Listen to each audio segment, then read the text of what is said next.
And welcome back to iProperty Radio with myself, Carol Talon. You can contact us on social media at iPropertyRadio or email hello@iPropertyRadio.com. In the PropTech Hot Seat today, we have a returning guest, Tim Strather, Managing Director of Spica Technologies. Tim, welcome back. Thank you for joining us. One of our first PropTech interviews for 2023. Thank you, Carol. Yeah, great to see you again. Tim, it's only a few months since we spoke last, but I feel like a lot has happened in your area. So perhaps before we get into that, you might just remind our audience who might not have heard your previous interview, just maybe give a bit of background about yourself and the team at Spica Technologies. Yes, no problem at all. So yeah, I'm the Managing Director at Spica Technologies, both here in the UK and now with our new division in Sweden. Spica's been around since 2015. We started out as an IoT systems integrator in the real estate space, and I've grown over the years, culminating in an acquisition last year by the Nordomatic Group. So Nordomatic is a leading BMS systems integrator out of the Nordics, but also now present in the UK and Western Europe, specifically Netherlands and Benelux. So we're effectively the PropTech division of Nordomatic, so all things software for the group, with a big focus on digital disruption really in the industry and using software technologies to help improve energy efficiency, building operations, but also workplace experience and productivity for the people actually using the buildings.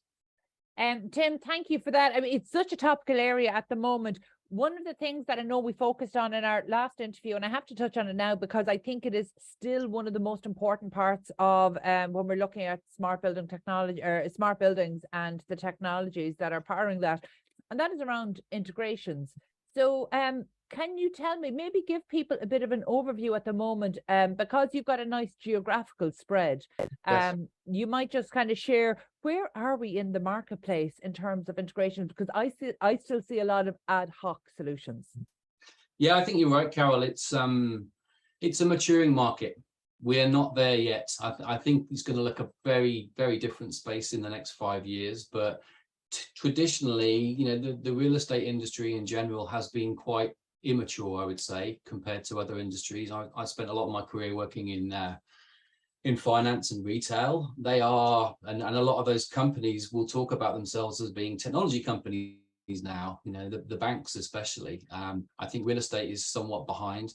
Integration and removing the silos that exist in our buildings is getting better, but it is not perfect by any means. So it's certainly one of the key things that we try and do at Spica is look at integration as one of the most important things in terms of how you can actually pull all these different data sets together so that you can enable change. Over the last number of years, certainly the trends and the pundits were certainly forecasting a lot of M&A activity. Now, that's one thing that would actually help integrations. So while it has been talked about and touted for the last number of years, the reality is that actually 2022 saw quite a lot of M&A activity, and we know that there's a lot on the table for 2023. Is that making a difference? I think it is making a difference, but what you have to remember, of course, is that M&A breeds bigger companies, and quite often those bigger companies actually don't want integration. Integration can be seen as a negative by some businesses who think, well, you know, this means that our bespoke systems are going to have less traction. So, but I think certainly the more forward-thinking businesses understand that, you know, you typically, you know, as an asset owner, you might have a portfolio of 100 buildings. They are all going to have very different systems. They'll have different BMS systems, different room booking systems, catering, all these things. So it is definitely important to be able to integrate with different things. And yeah, I think generally the M&A activity is helping with that. You know, it's interesting to hear that perspective on it, because the reality is we've seen a lot of resistance for integrations at startup level and innovator level, and it's part of it comes down to, I don't want to say hubris, but there's definitely you know, founders thrive by believing they've got the best solution. You know, that's their modus operandi. So that's where that, you know, they genuinely believe that they are solving the biggest problem and their solution is the best way to solve this problem. And sometimes they're solving problems that just yes, they're problems, but they're not viable to be fixed. In some cases, it's not worth it for the companies to fix it. So actually, the interesting thing, I would have thought that with M&A that you would, because you have different systems coming together, that would open up the door for integrations. Whereas if that actually becomes a chokehold, then the sector might be in genuine trouble because it will be locking out innovators and startups. Yeah, I think that's definitely something to watch in the future. I mean, the reality of it is that, let's say, you cannot stop it. And if you look at other industries, it's always been the way that integration is what drives change, actually, and disruption. I think it's important that everybody tries to embrace it. Our view on this is we see ourselves as the digital backbone layer. You know, first and foremost, we want to be that kind of integration key that can pull different things together. And from our perspective, and I think a lot of tech startups would take probably the same view here, you don't have the resources to do everything. And even the big company, you know, the Microsofts of this world, they can't do everything to everybody. So the key is to work out what's your base location. You know, what are you going to be the absolute best at, and your specialisms. That's what you should focus on. But if there's another company that's got something else, or, you know, the market says that there are 10 leading people in this space, why try and reinvent the wheel? Well, you'd be better off trying to work with those companies and offer up a solution that can fix the problems for our customers in different ways. I think that's important. I think it's fair to say the Spica Technologies is a really good example of that. And while we probably don't have time to get into it today, I would encourage any startups who are really kind of dancing around this issue and not fully understanding the pros and cons, maybe to listen back to our previous interview, because I think you covered that really well. And in fact, what's really interesting is that by focusing on the one thing that you do well, it actually allowed you to grow into other areas. So let's talk about one of the other areas, because the particularly interesting one at the moment, user experience. Because COVID changed so much, our behaviors post-COVID are still a little bit up in the air. We still don't understand exactly what's happening. Looking at the data you have across the different regions, what can you tell us about maybe user experience trends, either from 2022 or that look like they're likely to become trends in 2023? Yeah, sure. So I think from a UX perspective, there's definitely, you know, the trend is still continuing from a mobile technology stance. And I think that has become much more mature than it certainly was pre-COVID. So most of our clients, whether they are asset owners, landlords, service providers, or indeed tenants, I think there's a definite view that the user experience should be driven through mobile.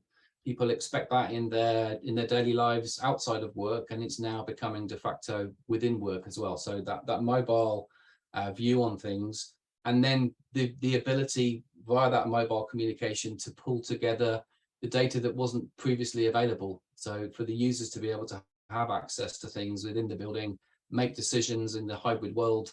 You know, what day are they going to go in, for example, based on, is your colleague actually going to be there today? I think we're past the point of people going in 9 to 5 to sit at a desk with their headphones on doing emails. That's not productive these days. So having the data for the user to make informed decisions on when they're going to use the office, which office they're going to use, is very important.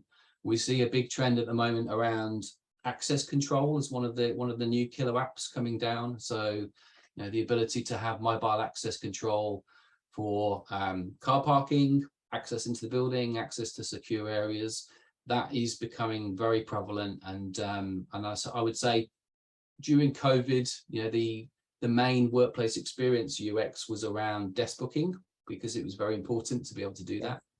That's still there, but I think there are other things that are going to overtake that in the future. And I definitely see access control as one of the key things this year. Okay, and that's something that we've actually had. I think we had an in-depth conversation with the US-based consultant Lee Odess about this, and again, that was a really interesting topic to see. You know, where I think we were looking at kind of the old-fashioned model of maybe how to keep people out, and now it's how to let the right people in. And there's so much change around that, and it's so fundamental actually to real estate. But again, these are trends that are changing. One of the terms you use there, around informed decisions. Look, everything we're talking about, I think in PropTech comes back to the underlying data, and it's all about making informed decisions. So in that, let's switch to one of the biggest topics that your company is dealing with at the moment, and that is ESG. ESG got a little bit of a ESG bashing in 2022. What's your take? What's your take on progress that's been made? I think it's no doubt it's one of the biggest topics in the industry today. Everyone has their own version of the story going out to the market. It's potentially the biggest differentiator and disruptor that I see for both service providers into the industry, but also how corporates, landlords, asset owners actually define themselves and become or continue to be successful into the future. I find it very interesting how important ESG is to companies does tend to change based on global economic factors. So for me, there were three key areas that affect ESG in terms of how companies think about it. I'll deal with the two easier ones first, then we'll come back to the third. So first one is corporate social responsibility. I think we've seen a big shift in the last 5 years of how companies think about ESG and how they talk about it externally. And that's twofold, I think. First of all, it's important for us all in our daily lives. There's a lot of credence behind how people think about ESG in terms of what company they want to work for. So recruiting and attracting the right talent to your company based on your ESG credentials is very important. And I think there we're thinking, I guess, a bit more about the S in ESG. A lot of people just think about the E, the energy, but the social aspect there is very important. And also linked to that, it's about the company's public portrayal. You know, how are they seen in the marketplace? It affects the share valuation. It affects what they can do with M&A, etc. So the corporate social piece is important for sure. The second piece is compliance, which obviously in all industries drives change. And you've seen quite a lot of change, I would say, in the last couple of years on the compliance side. So the UK Financial Conduct Authority have implemented SDR over the last year, so sustainable disclosure. This is slightly different to the European version, so the SFDR regulations that have come in as well, but similar principles. The UK one is much more focused on labels and product labels, so a better way of being able to describe how good a building is. And then in the USA, obviously, you've got the SEC piece, which was big news last year in terms of the regulations they're looking to put through. So I think the compliance is coming, but it's still lagging behind, if I'm honest. You've got issues now with internationalization, different regulations. And the truth is that there's very few lawsuits being filed for companies that are not following the rules today. That has to change. If compliance is really going to drive the industry, that's very important. The third one, which is what everyone's aware of at the moment, is the economic side. So how can ESG influence, from an economic perspective, what companies are doing? And the obvious example there is the global energy crisis that we're all facing today, and under terrible circumstances, obviously, with Ukraine last year. As is normally the case, it's money that drives change. So of the three drivers, it's the energy piece, spiraling energy costs, and also how companies can use cost as a driver for attracting and retaining customers. So, you know, if you're an asset owner and you can offer reduced rates and your energy costs are lower, then you're going to be more successful. So unfortunately, it always comes down to the cost argument as the number one driver. That's what I see. Is that unfortunate though? The reality is, I can kind of take from your tone that you don't believe money should be the driver, and that, you know, compliance needs to be better in order to be the driver. But actually, should compliance be the driver? I'm not sure it should. I think that actually, if we're genuinely looking at building excellence, then compliance should almost be the lowest common denominator. So actually, the differentiator for great buildings and great standards, and for occupiers to want those, shouldn't be compliance. And while we can say money drives change, break down the commercial imperative and what is it, means a better user experience, better customer experience, better tenant experience. It means better staff and employee experience, so that helps recruiting, and all of these bundled together help the reputation. So I suppose, look, there's been a lot of kind of accusations around greenwashing when it comes to ESG. I mean, you refer to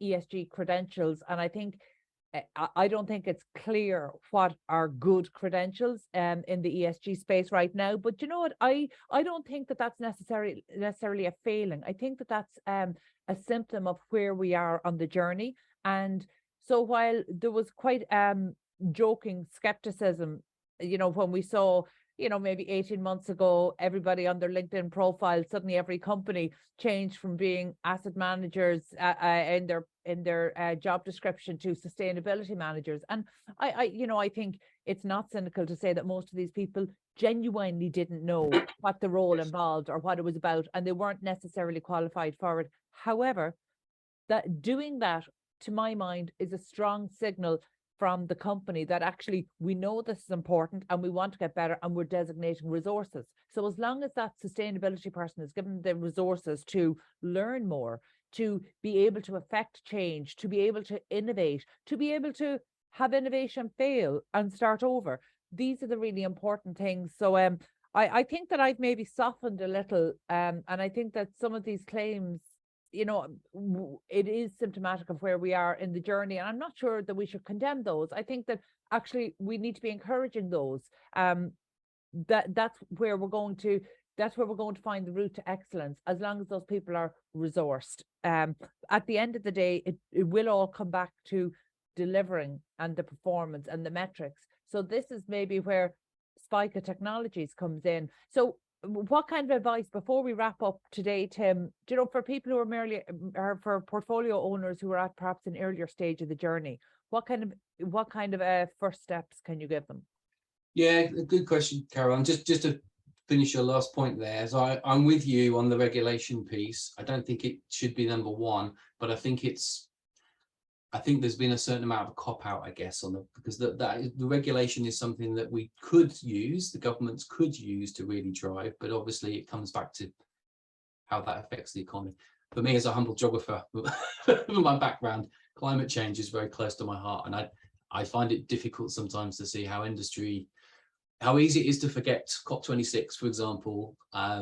You know, 3 months later, everyone's forgotten all about it. It's off the news. But yes, and in terms of getting started, I think the key thing for all companies to think about is you need a long-term strategy and a vision for ESG and how it's going to help you as the overall company.